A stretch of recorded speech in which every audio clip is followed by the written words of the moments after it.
Back again. This is episode 2, trying to explain how the meter works in Isaiah 53, which is in front of you. As I had reported, you're supposed to treat this as one syllable per year after the decree. Okay? The decree is representing a specific number of years about first David and last David, but it is a decree for their existence. It is not making a commentary on, specific years of their life. Okay, although it's real obvious that the text is about the cross. Okay, so back to Isaiah 53:1 again. We're picking up after a 252-year hiatus that is left, as it were, in ellipsis. Daniel 9 will address that ellipsis in its own meter, but I don't want to get ahead of myself. We're just trying to keep it simple, stupid, and look at the text in Isaiah 53. So at Isaiah 53:1, it says, Miche min lishmotenu, who will listen to our report. That's representing the period. And you're always going to have a year overlap between 711 and 702 BC at its end, which is on the left. Okay. Uzro Yahweh an mi niglata. Okay, so that's going from 702 minus 9 to 693. Okay, well, Manasseh was born, depending on which fiscal year you use and, what month. And he was born either in 698 or 697. So I'm parsing the birth between, in Isaiah 53:1, let's call it part B, between Yahweh and on me. Okay. So he's born at that point. So on me niglata is 5 syllables. So by the end of Isaiah 53:1, part B, at the end of it, he's 5 years old. Now, there's much more to this than I'm saying. You're not just going through this as an exercise in counting. The whole point of this kind of rhetoric style that starts actually by Moses in Genesis 1. The whole purpose of this rhetorical style is to do what the later ancient Romans would call an epitome. Okay? All the ancient cultures had somebody who chronicled the kings, okay? And they would write short things about the king's reign.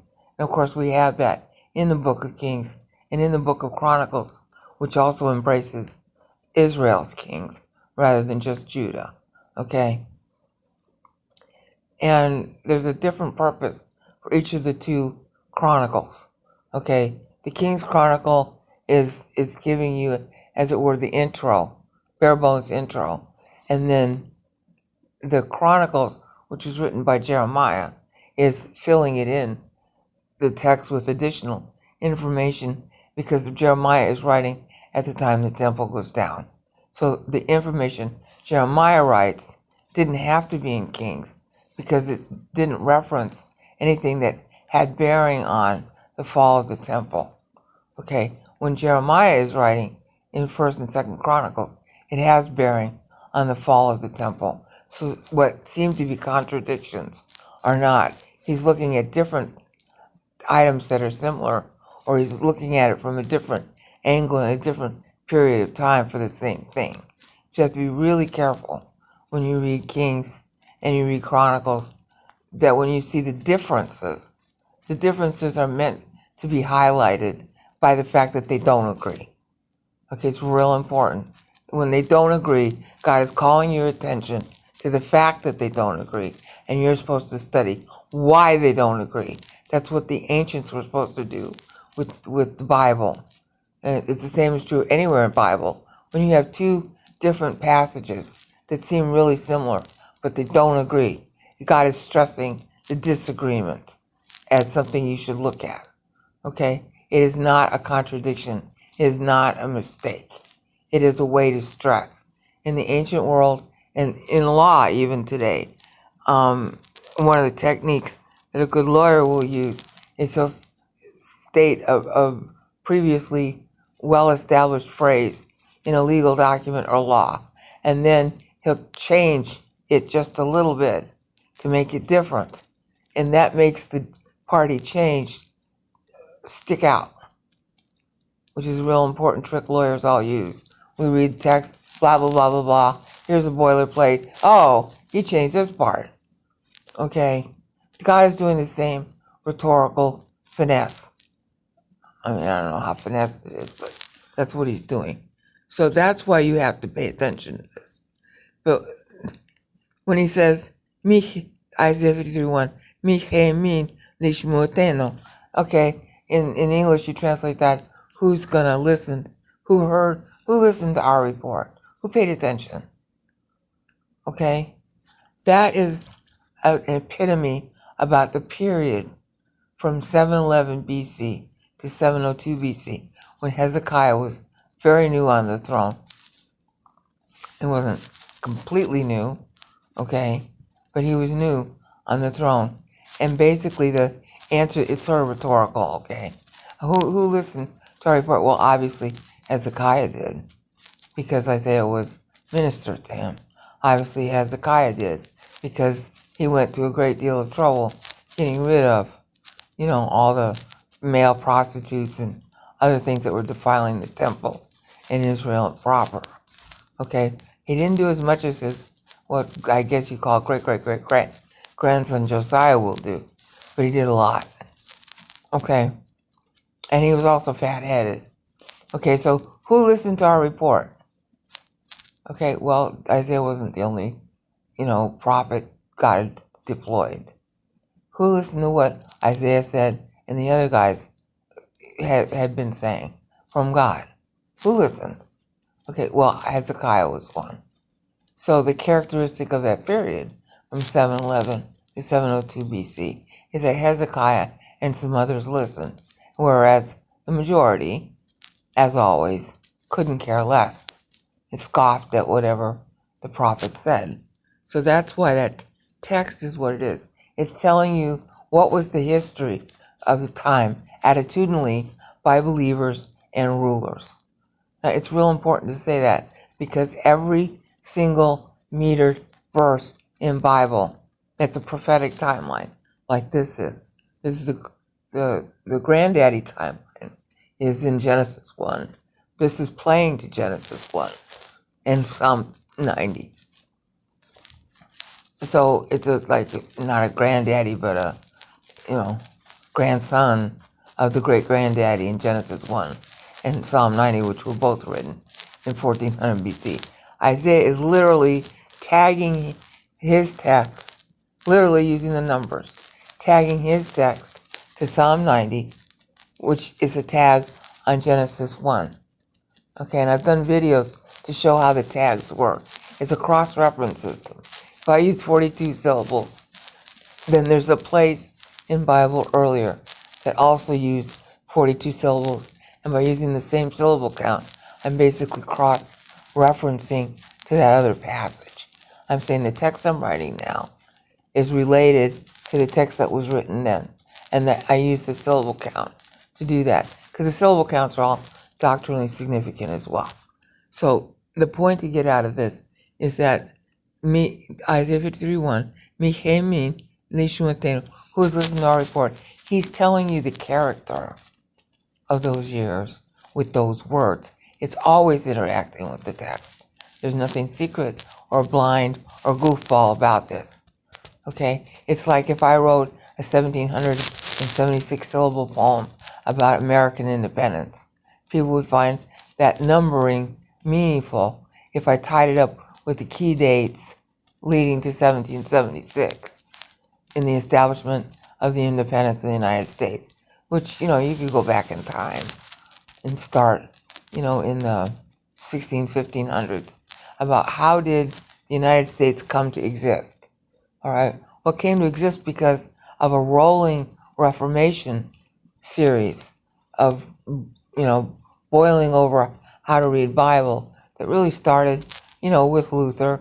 You can even argue it started with Jan Hus, all right, back in the 1400s. Okay, that took place over some 100 years. It wasn't simply bang, oh, here we are, 1776, and the U.S. springs up on somebody else's soil. It didn't happen that way. Okay, so by using a cadence and meter this way for time, meter for time, I could write an epitome of how the United States came to exist in 1776 using 1776 syllables. That's what the Bible's doing. My big question is, if the Bible's doing it that way, if God employed the writers to do it that way, and it's real obvious because I've already abstracted so much of the text in Old Testament and New, you can see the same style in the other books too. If God is using this style, then that has to mean secular literature or non-Christian literature.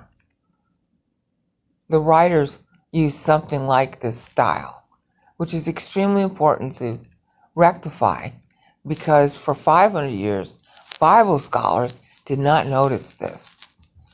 And most particularly in 1752, a guy named Robert Lowth, famous scholar at the time, Hebrew scholar, he published a monograph on this very Isaiah 53, and he didn't notice what I'm telling you.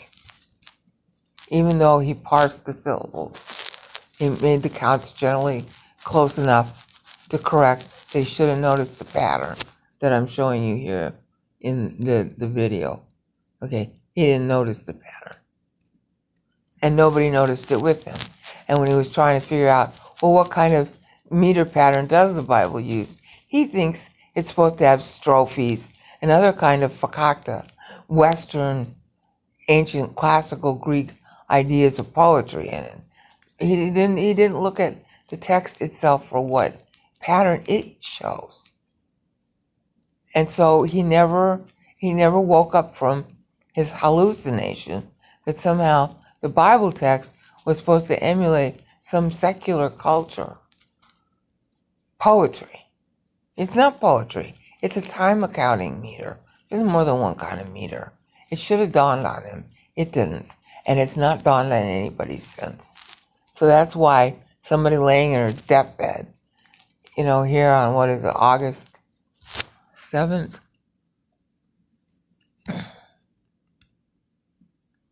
Yeah, 7th. Has to make this video to alert the scholars to this. And, I'm complaining, I'm kvetching. I'm not trying to really blame scholars. I'm just using the complaint to get attention. This is important. It's going to upend so much biblical scholarship to the better. I mean, we've all wanted to prove, is there a way to really prove we have the original words of God? Well, hello, if you metered them, and you got Moses metering Genesis 1, and Psalm 90 is counting its syllables based on what's in Genesis 1, and Isaiah 53, which was written in the 700s BC, is counting its syllables based on Psalm 90 in Genesis 1, and we can see it doing that. That means we have the right Genesis, we have the right Psalm 90, and we have the right Isaiah 53, especially when you go forward in time, because Daniel is tagging Isaiah, Mary's Magnificat tags Daniel, and all the NT writers tag the Magnificat and the aforesaid chapters.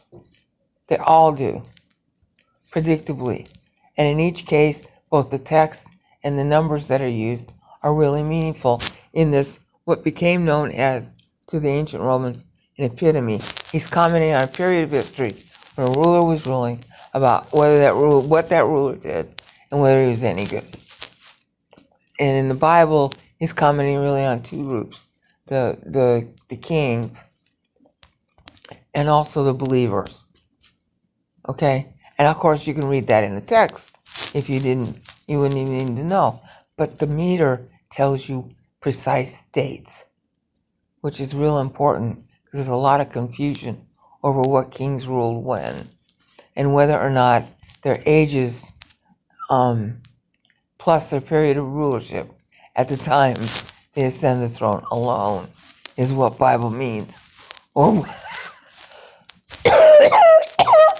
whether, like the Egyptian kings, the father comes to the throne and then he immediately also crowns his son as his successor.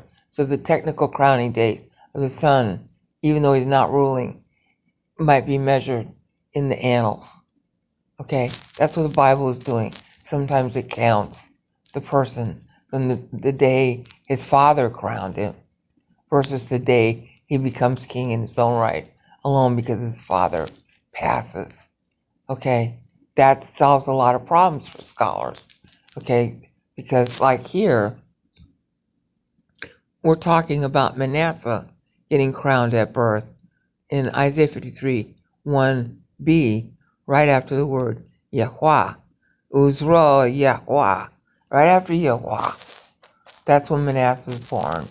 He gets crowned at birth by his dad, who's obviously impressed that he now has a son he wasn't going to have because Isaiah, he got God to give him 15 more years of life. So he lived 3 more years after that, warning by Isaiah. And then he has his own kid. And that's happening at Yahweh. Okay, so now look at how meaningful the text is about that event to him. Uzroa Yahweh, the arm of the Lord. Yeah, the arm of the Lord is showing up in the birth of a son he didn't have. The arm of the Lord is showing up in the birth of a son that, he wouldn't be there if he didn't get the 15-year extension. Okay, so Manasseh meant a lot to Isaiah. He would have doted on him, which explains why by age 12 Manasseh is so spoiled. Okay, but it's telling you, the arm of the Lord. Yeah, isn't that what Hezekiah would notice? All right, it's the arm of the Lord on behalf of the strength of the Lord, on behalf of, for all the people of Israel, because then they got a sort of stability in who's going to be the successor. All right. So then Ami Niglata is really very satirical, as is all these timelines show. Ami Niglata, who is going to reveal, who's going to tell how great the Lord is? Well, obviously, just like in the first clause, who listened to our report? It's Hezekiah. He gets 15 years by God, and he gets a son.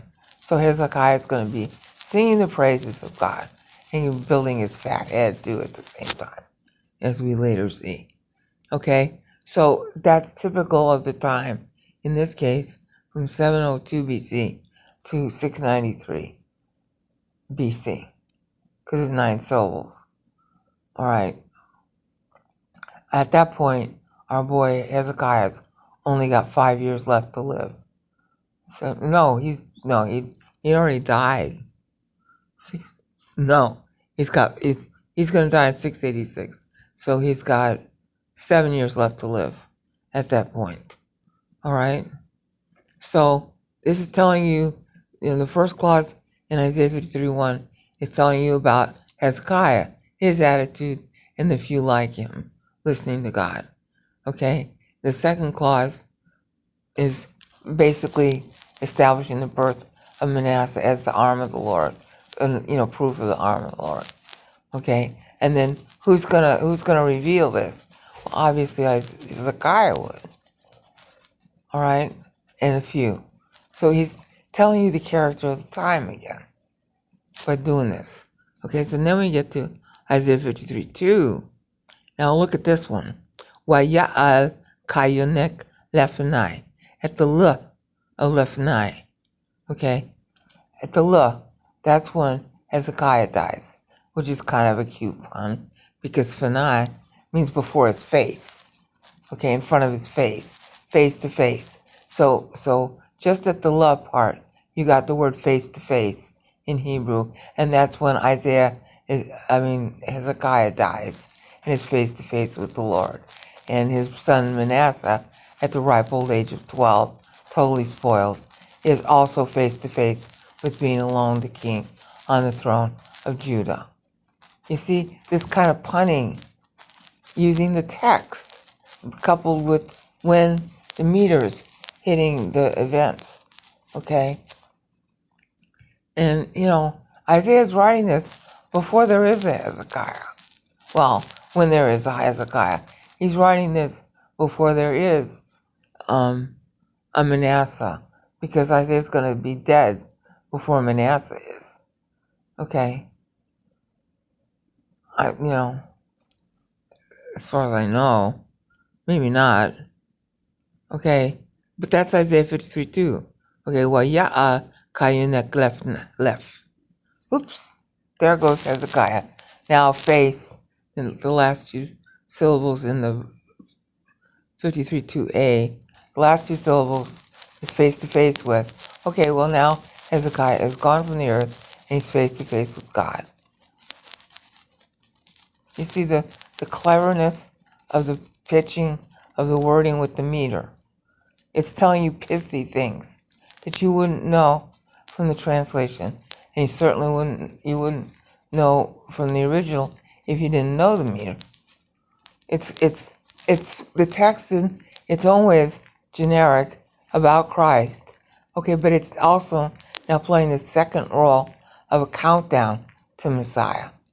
All right, it's real important to know that, because once you see how the history of Israel is basically recounted from 711 BC all the way to 37 AD, because the plan was for Christ to die at 37 AD, which Isaiah here maps out. Daniel knew that when he's talking to God about restoring the temple. That's why he prays. And he's using Isaiah, he tags Isaiah 53 here in key spots while he prays to God, which of course you can't see in English, in order to justify rebuilding the temple in the 49th year after it went down. Okay, he's using Isaiah's timeline to do that.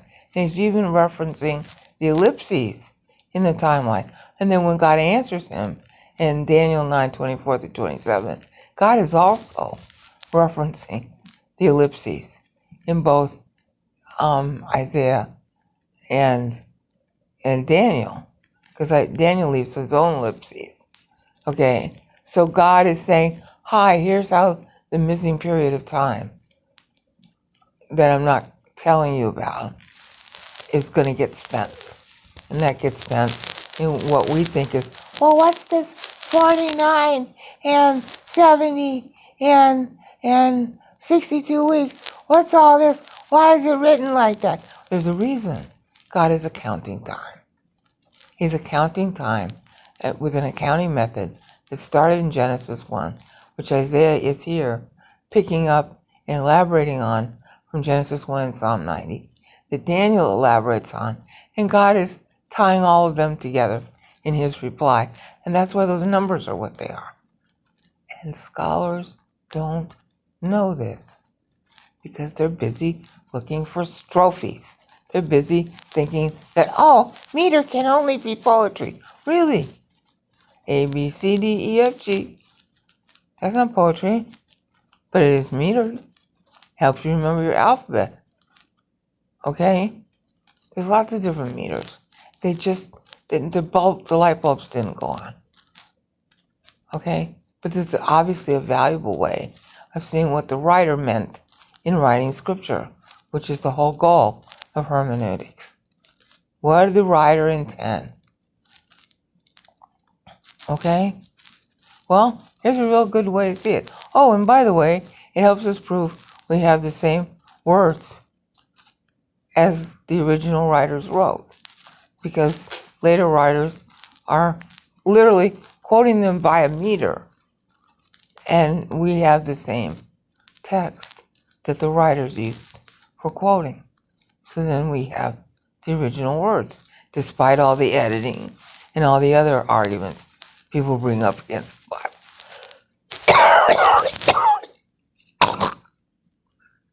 Okay, so the point to get out of this is that God gets real satirical about the kings and how they, unfaithful. and how believers are unfaithful. So it gets real biting, like having in Isaiah 53:1, 53:2a, last word in the clause, lephni. Okay, phanai is face to face. Yeah, and who's face to face? A dead Hezekiah. Who's face to face? A living 12-year-old boy sitting on a throne too big for him, being manipulated by, his mother and who else is around him. Okay? Spoiled rotten because he wasn't even supposed to exist. All right? That's face to face. So it's a tweaking of like, oh yeah, you're going to put, here's the arm of the Lord. Manasseh's birth signified the arm of the Lord. But what are you doing by the time you die, Hezekiah? You're looking at the arm of people. What is the kid doing? He's got more excuse. He's 12 years old. He's looking at the arm of all these big adults around him. What are the adults looking at after seeing the arm of the Lord produce the extra 15 years for Hezekiah and produce a son that hadn't been born until then? They're not looking at God's arm. They're looking at their own. Okay, cursed is the man who puts his trust in man, who makes his flesh his arm. Okay, arm is a metaphor for strength. Okay, so you see why the left eye really matters, that it's there, where it is at that moment, because they're all trusting in human strength at the moment Hezekiah dies, and he's face to face with the Lord. Okay, so it's biting commentary on that period of time. Okay, so then after that, we got Isaiah 53:2, clause 2. Okay, wakashoresh, like root, me'eretz, from the land, tzia, thirsty, parched. Nobody's drinking Bible doctrine, so the land is parched. Okay, see how that fits? So it's saying that this bad condition of faithlessness goes on. It's okay, you can come in. Good morning. Morning. How are you doing?